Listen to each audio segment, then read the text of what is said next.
Welcome to our next part of the Microsoft SQL Server virtual lecture.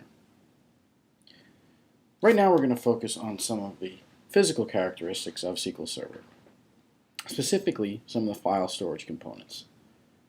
Primarily when storing database files in SQL Server, you'll be using the primary data file, which ends in a .mdf file allocation. Additionally, you'll be storing secondary data files as a .ndf and transactional data log files as an LDF.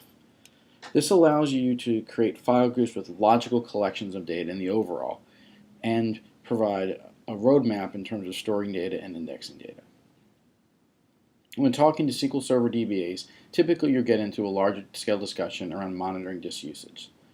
This allows you to pull up reports both from a server dashboard perspective as well as a disk user perspective, which will help the DBA make sure that views are running properly as well as storage are allocated properly across the databases. I always tend to ask my DBAs to ensure that they are simplifying the administration.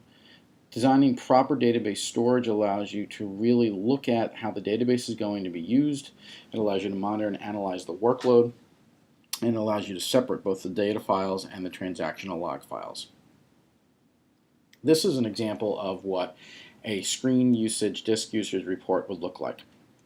Our DBAs are able to review this and look at specifically percentages of allocated versus unallocated from a disk usage space to allow to make sure that there's no outages at the server level.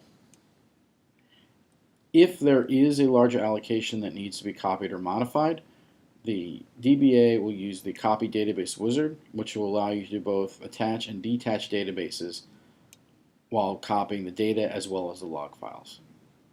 Alternatively, such tasks as a bulk import or scripting specific around integration is possible. Prior to doing so, we typically make sure that we're running a backup.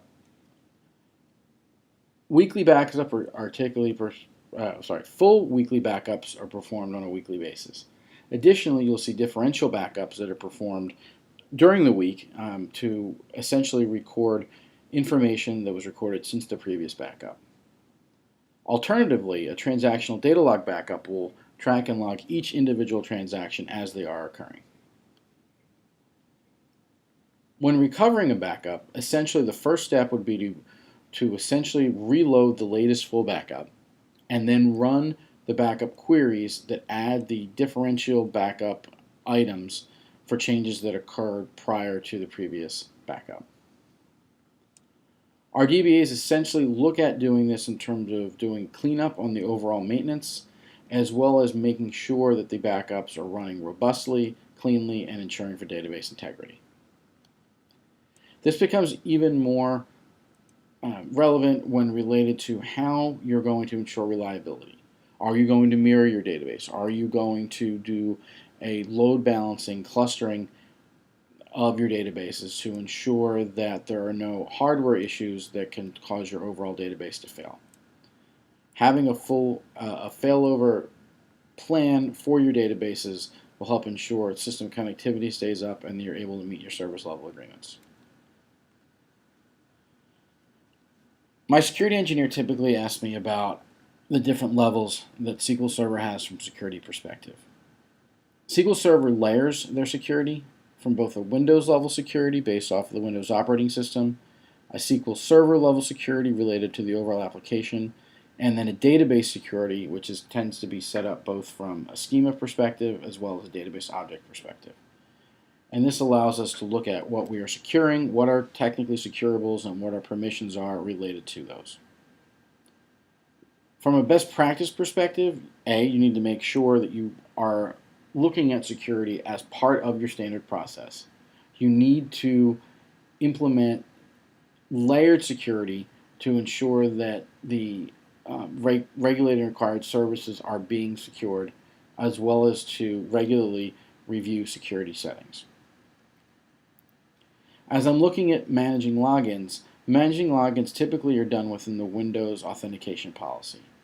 SQL Server maintains different login credentials as part of your access to the database separate to your access to Windows. When creating logins, you're able to use your transactional SQL to do a create login statement as well as go within Windows to create a Windows-specific login.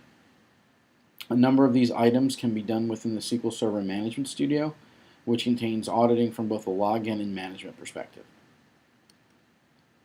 As I look through users and roles, the key to understand with databases is that everything's set up predominantly on a hierarchical perspective, where users are identified in terms of having roles, and then guests are identified in terms of not having user accounts. If I don't have a user, I can go in with SQL and create users, as well as create roles.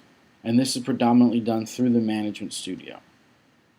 When you look at the different roles from both a server perspective and a database, you'll see the roles typically from an admin perspective, process, security, setup, etc., and the database roles predominantly heavily around the owner of the data. This will allow for full understanding of database schemas and how to best manage schemas.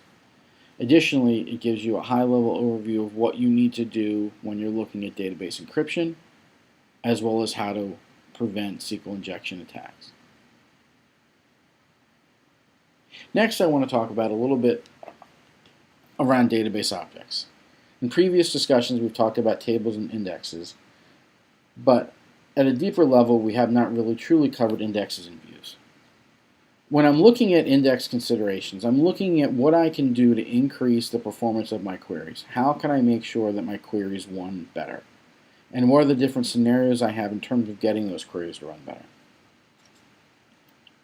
If I'm looking at it from a high-level perspective, there tends to be two different types of indexes that SQL Server will account for. One is a clustered index, and the other is a non-clustered index. When running a clustered index, essentially I'm looking at controlling the physical order of rows. It's not a disk space perspective. It's really specifically around defaults on tables' primary keys, as well as overall the physical order. When I'm looking at non-clustered indexes, essentially I'm looking at indexes that are going to have many columns, as well as physical data structures that help with the data retrieval. This becomes key from a SQL Server maintenance perspective, as it allows my DBAs to develop policies and roles for database administration, while also optimizing the current databases that they have. While maintaining the database server, these are the common tasks that you're going to see from a SQL Server maintenance. One or two of these tasks will likely appear on your exam. Regular tasks include monitoring disk space and usage, monitoring application performance, monitoring physical and logical data space, maintaining indexes and data files, reviewing backup and recovery options, reviewing security, reviewing SQL Server logs, and verifying the status of all jobs.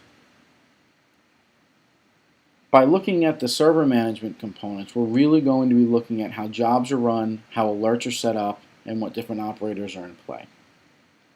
As I mentioned, views are all very key when you're looking at running reports and running queries.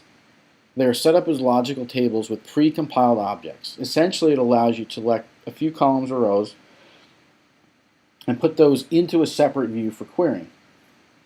Think of it as almost a snapshot. You're going to use this snapshot by creating views with a view name, as well as how to go ahead and select views and drop views. This is where you'll be running queries off of if you've used the view approach.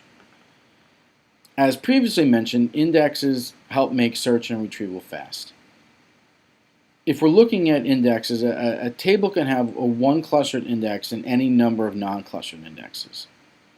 When we get into the type of unique indexes, when a unique index exists, the database engine checks for duplicate values each time the data is inserted.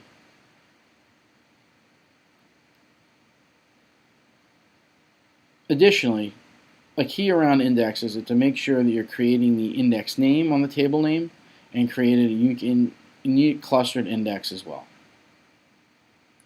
This is the end of part 2 of your SQL Server virtual lecture. Thank you.